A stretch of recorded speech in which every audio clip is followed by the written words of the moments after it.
Hi, physics students. I want to explain to you as an addition. There's no notes on this, but I think it's worth knowing. It's kind of cool. Something called the Hall effect. And it's pretty historic because it's the first time we were able to establish the actual direction of current flow in a circuit. If we recall, when Ben Franklin guessed at the direction of current, we assumed it was positive that flowed in a circuit. And it took us about a century to figure out that he was wrong. So now we're at the point we can learn why or how we knew it was the negatives that flow, and that's the rule, even though we still stick with the convention. So I want to make, so what these parallel lines are represented is an actual wire. Let's say we're zoomed in on a wire so we can see that it has an actual width to it or diameter. And what I want us to understand, and something we've been assuming, is if I have positive charges moving to the right, so let's say our current flow is to the right, that's this identical, for all intents and purposes, as negative charges moving to the left. If you apply the right-hand rule to a magnetic force or the left-hand rule for the negatives, you should get the same direction of force. So if you understand that, we want to be able to distinguish between this and this. How can we possibly do that? And this is where the Hall effect comes in. So again, if there's current, is it really positives moving to the right or negatives moving to the left? How do we distinguish that? Well, one way we can do that is we can expose that wire to a magnetic field. So let's say there's a magnetic field pointing into the board. Okay, and it's also in the wire, right? So the wire feels it. So let's see what happens to if we were to have positives coming in to the right.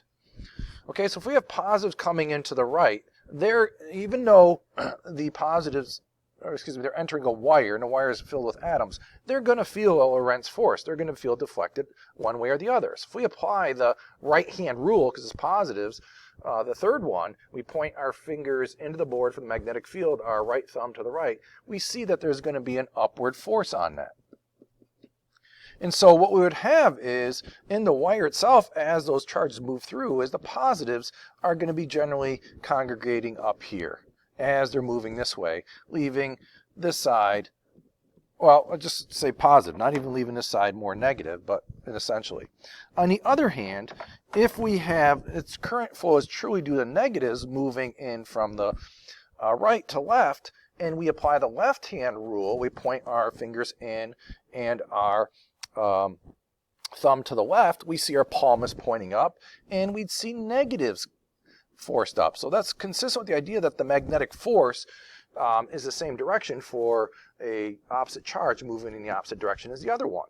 But this is really where the Hall effect comes in. So there's a way of distinguishing between those two, because even though the effect is tiny and you really need sensitive instruments, and that didn't develop till the latter part of the 19th century, is if you put a voltmeter across the width of that wire, and you can simply measure the potential. If the potential is negative in this situation, then you know it's the negatives that have migrated to the top, and therefore the ones flowing. If the potential there is positive, then it's the positives that are moving. And sure enough, when they measured this voltage due to this, if you will, polarization of charges because of that Lorentz force, we got this result. And that's how we determine it's really the negatives that move through a circuit. So I think that's a neat little application as a tidy end to our Lorentz force discussion.